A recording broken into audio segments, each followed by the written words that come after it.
Hello everyone from Math 2200, Discrete Mathematics. It's Professor Wenson here again with a video on your Zybooks section 9.5. It's titled Number Representation. So this is where we take our usual numbers, which are in base 10 or decimal form, decimal representation, and express the same numbers in different bases. Right? Decimals in base 10. You've seen binary before. Binary's base 2. Talk about hexadecimal, which is base 16, and others.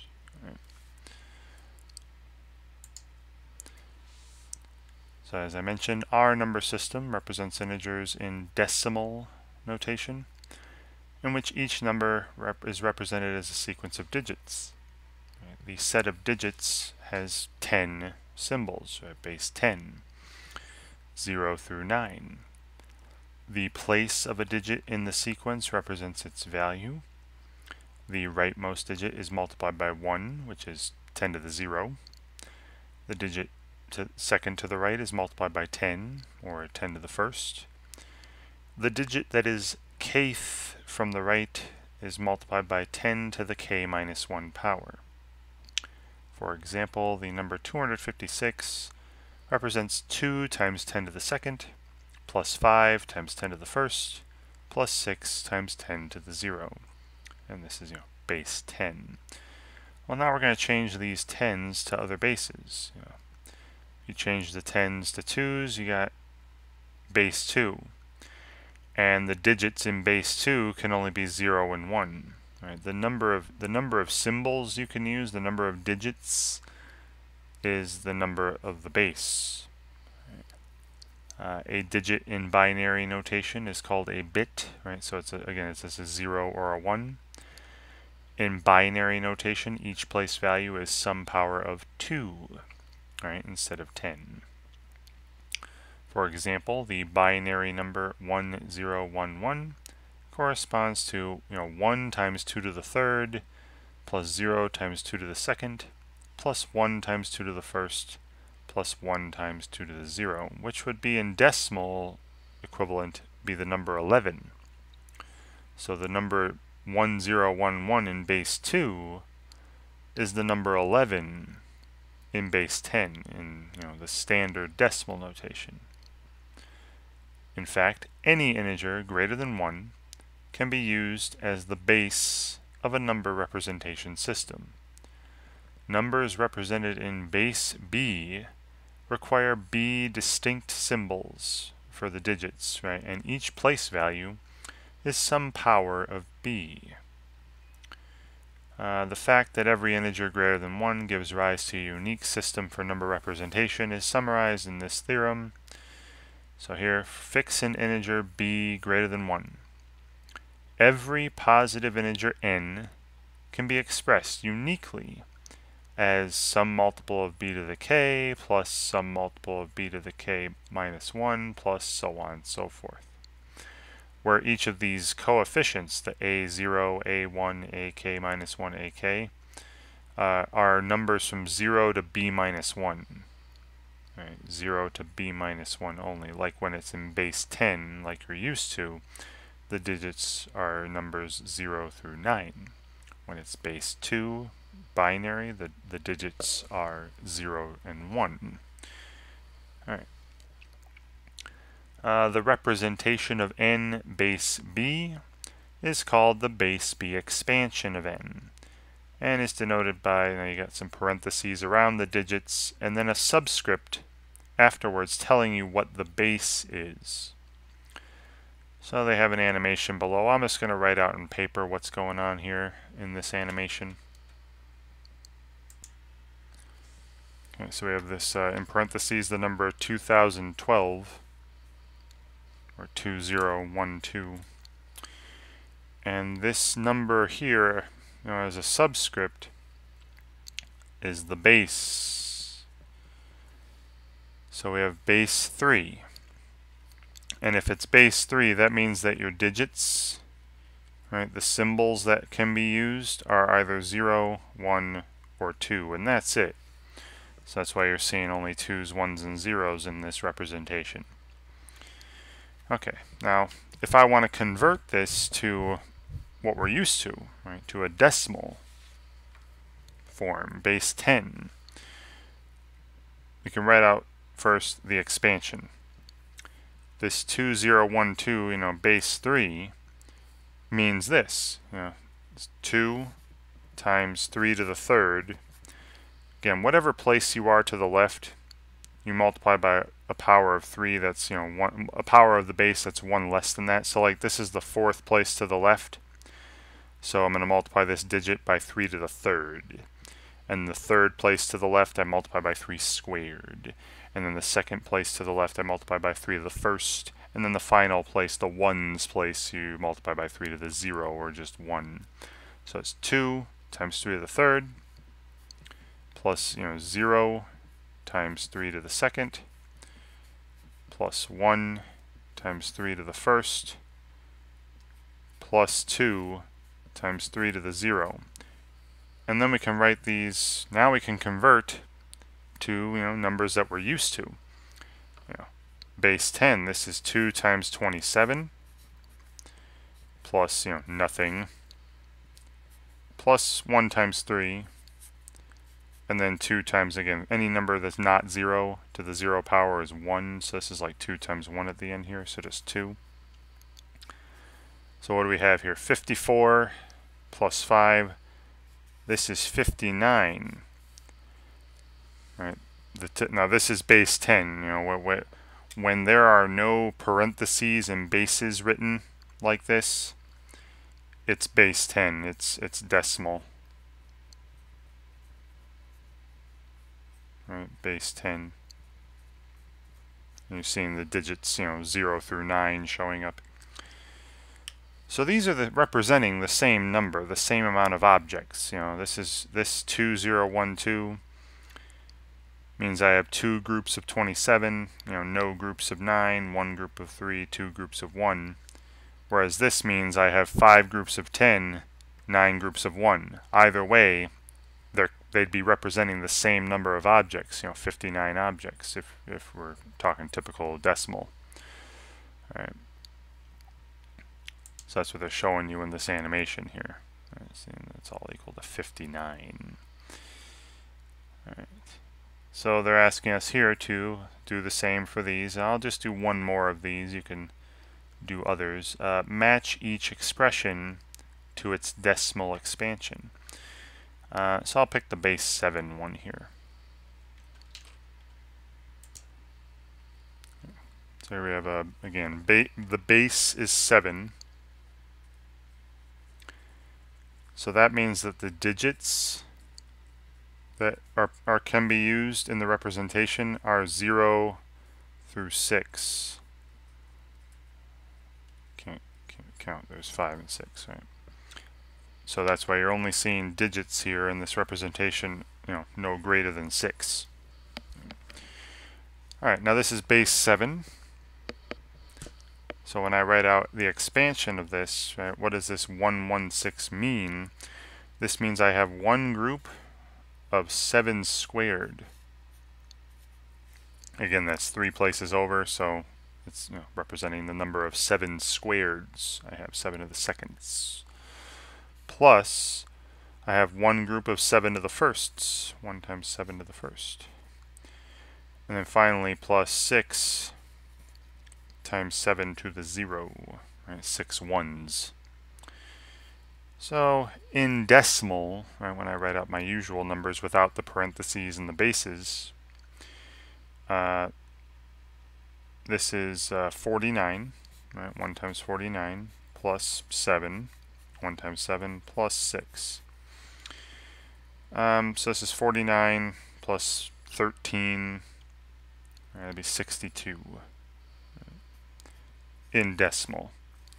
Again, they still represent the same number of objects.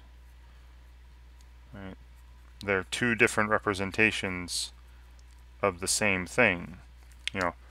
1 lot of 49 plus 1 lot of 7 plus 6 lots of 1 would be equivalent to 6 lots of 10 and 2 lots of 1. Right? You're still representing 62 objects here. Okay. So hopefully that's simple enough. You just got to pay attention to the base. Right now we'll get into what if the base is higher than 10 here. Then you got base 17. Still doing the same stuff. Just want to point out later that the digits would be 0 to F. You'd have 0, 1, 2, 3, 4, 5, 6, 7, 8, 9. All right, there's 10 digits there, 0 through 9, but then I need 7 more. Sorry, that would be G, right? A, B, C, D, E, F, G. Usually, if the base is higher than 10, the digits after 9 are represented by letters, as we'll see in the hexadecimal base system coming up. All right, so this is 62, and I'll leave you to the others. All right, so as I mentioned, now we've seen binary, decimal, base 7, base 3. Hexadecimal is base 16. All right, base 16. And the 16 digits, as I mentioned, you have 0 through 9, but that's 10 digits. I need 6 more. So they use the letters A through F as digits, right? Because you don't want to write 10, 11, 12. You don't want to write these because you might confuse the 1 and the 0 here with this 1 and this 0 earlier in the list. So instead of 10, 11, 12, 13, 14, 15, they use A, B, C, D, E, F. Right. But remember, just in decimal, A represents 10, B represents 11, C represents 12, D represents 13, E represents 14, and F represents 15. And in this table here, you also have the equivalent binary version of the same number, right? The binary base 2 representation of 0 would be all zeros, and of 1 would be 1, and 2 would be 1, 0, 3 would be 1, 1, and so on. All right. Okay. And then below is an example of a hexadecimal expansion of a number and its corresponding decimal representation. Again, note that A represents the value 10, B represents the value 11. So A3B, this is base 16, would be 10 lots of 16 squared plus 3 lots of 16 plus B lots or 11 lots of 1.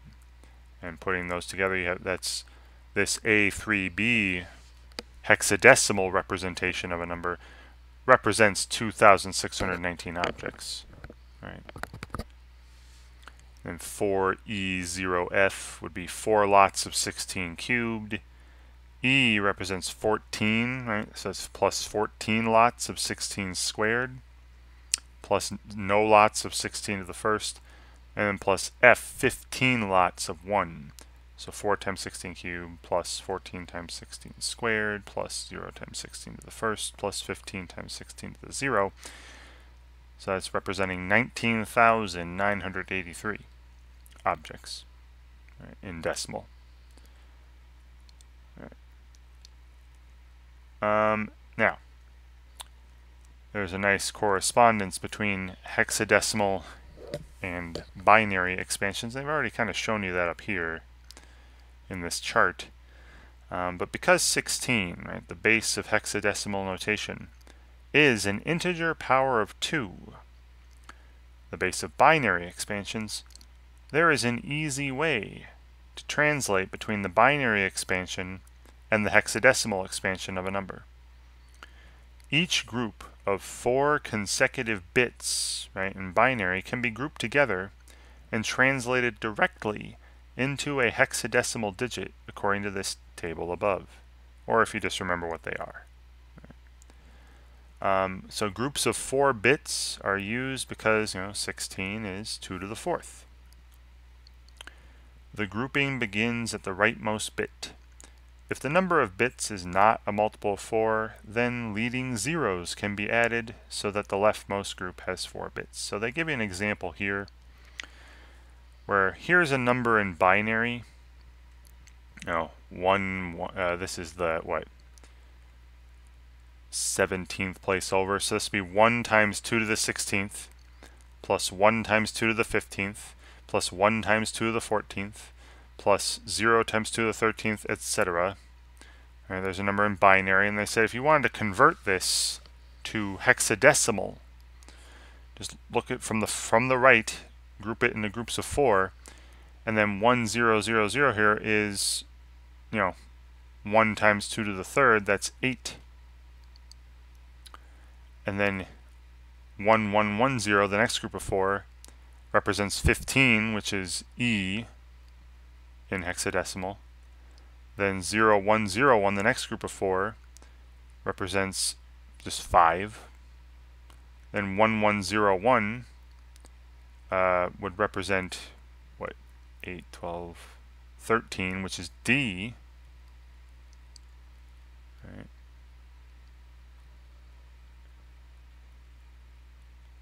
And then last one, ooh, there's not 4 of them here. So throw on 3 zeros, make it a group of 4, and this is just 1. I think I said 14D, 13D. Oh, 14. Yeah, 14 for E. I think I said 15 accidentally for E, sorry. But that's how you can very easily convert from decimal to binary to hexadecimal. And to go backwards, you would just do the same thing. Just take every digit in hexadecimal and change it to its corresponding 4-digit code in binary, and then get rid of leading zeros if there are any. So very easy to switch back and forth between basically bases with the same, any representations with bases that are powers, just integer powers of each other, like base 2, base 4, base 8, base 16. Any power of 2 would be easy to convert to, but these are used more often in computer programming and computer science, binary and hexadecimal. Okay, so here hexadecimal notation is particularly useful in computer science because each hexadecimal digit can be used to represent a 4-bit binary number. A byte, which consists of 8 bits, can be represented by a 2-digit hexadecimal number. Right. 2 hexadecimal digits is easier for a human to recognize and remember than 8 bits. So they say, they do basically the same example as up here. Here's an 8-bit string. Cut it into groups of 4 here, and then 0 1 1 0 would be 5. I'm sorry, not 5. It would be 6. And then 1 1 0 0 would be 12. Which is ABC, right? So 6C would in hexadecimal would represent this 8-bit string, right? 6C. All right, so let's look at an example here. So I've just shown you a couple examples of going from hexadecimal, binary to hexadecimal. Let's do the other way around. So here, say we're given 2F. Oh, well, see, they want the decimal and binary, so I'll just do both on some paper. So here, 2F, right, base 16. Now, if you're just changing a decimal, that's 2 times 16 to the first plus, now F, right? A is 10, so F is 15. Right? So you have 15 times 16 to the 0. Now 2 times 16 to the first, that's 32, plus, and then 15 times 1, this is 32 plus 15, or 47. Okay, so 2 lots of 16 and 15 ones are equivalent to 4 lots of 10 and 7 ones. Right. All right, so that's part A. Now part B was, convert this to binary. So again, very simple with between hexadecimal and binary. Just take each of the hexadecimal digits and change it to its binary equivalent in a group of 4 digits. So 2 would simply be 0, 0, 1, 0, right? Because you have no 1s, 1, 2, and then no 8s and no 16s. And then F I said was 15, which would be an 8 plus a 4 plus a 2 plus a 1, all 1s. And so in binary, this is 0, 0, 1, 0, 1, 1, 1, 1. But then you can just drop the leading zeros. Right? So in binary, it's 1, 0, 1, 1, 1, 1. And I guess, this is base 2. Right? 1, 0, and then 4 1s in binary. And if you want to really verify it, make sure that that's the same in decimal. This is what?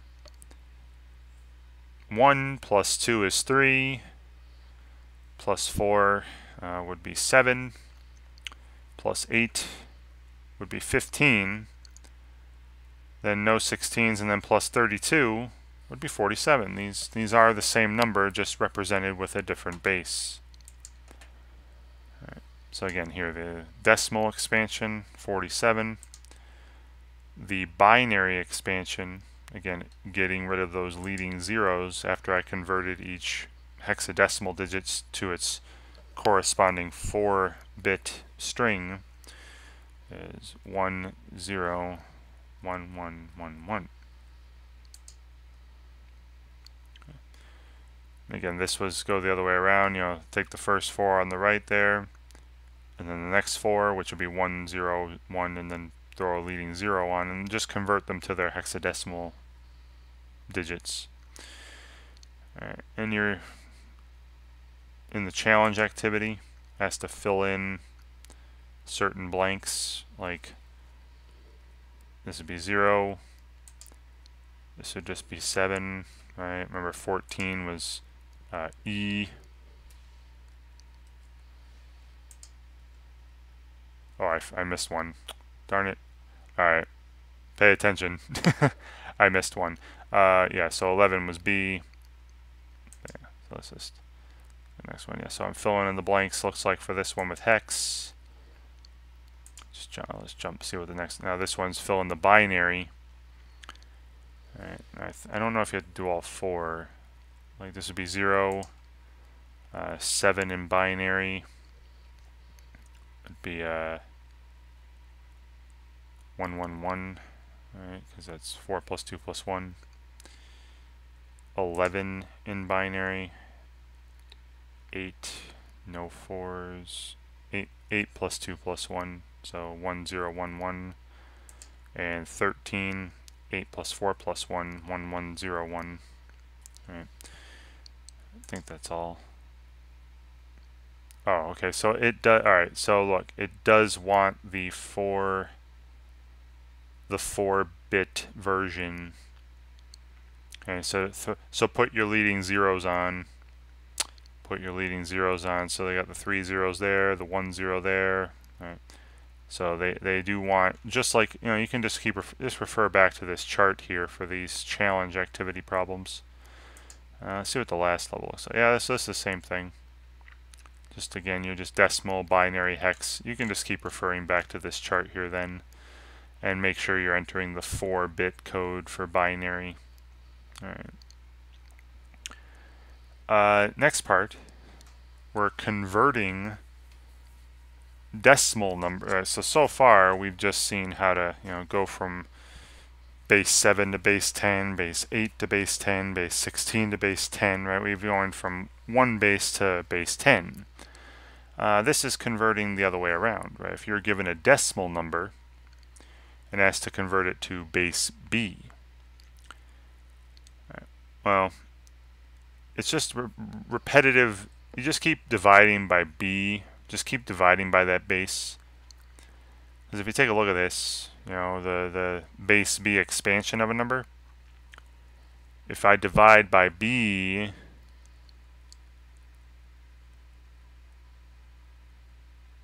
and then check out the remainder. That'd be A0, get the first digit. And then take what's left over, divide by B again. Well, A1 will be left over as a remainder. That'll be the next digit. So you just keep dividing by B and looking at the remainders. And you take what's left over and divide by B again. So you take the quotient, the div, see n div B. You divide that by B. What's the remainder? That'll be the next digit you write. Then take the quotient, the div, divide by B again. What's the remainder? That'll be the next digit you write. So it's just a lot of repetitiveness. So for example, and I'll just do this on paper here, I'm going to do it without all the divs and mods.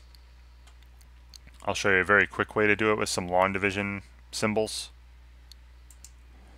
Okay, so I'm asked to find the base 6 expansion of 67. Now again, you can do all the fancy symbols that they got in the book there, but I'm going to do it the long division way. Well, actually, you know what? I'll bring this down a little more. So I'm going to take 67 and divide it by 6. So first, how many times does 6 go into 67? That'd be 11. Right? So the quotient's 11. That's the div, right? 67 div 6. With what remainder? Right? I'll put R. Well, that'd be 66, plus 1. And I'm looking for remainders of 0 through 5. Remember, if I'm doing base 6, our digits are going to be 0 through 5. And then this first remainder, this is going to be the rightmost digit in my base 6 expansion of 67. All right, this will be the rightmost digit. And then I just keep working my way up. So then rather than starting over, I just take 11 now and do the same thing. All right, I know it's going to look funky with division symbols on top of division symbols, but this is the way I was taught. And then divide that by 6. Just keep dividing by the base. Keep dividing by 6. Now how many times does 6 go into 11? Once. With what remainder? Well, that'd be a remainder of 5. All right, and this will be the next digit from the right. All right, and then I keep doing this until I get a quotient of 0. So I do this one more time, divide 1 by 6, and then 6 doesn't go into 1 at all, right? 6 is too big, so you stop when you get a quotient of 0, and then what's the final remainder? So we end this, end when quotient is 0.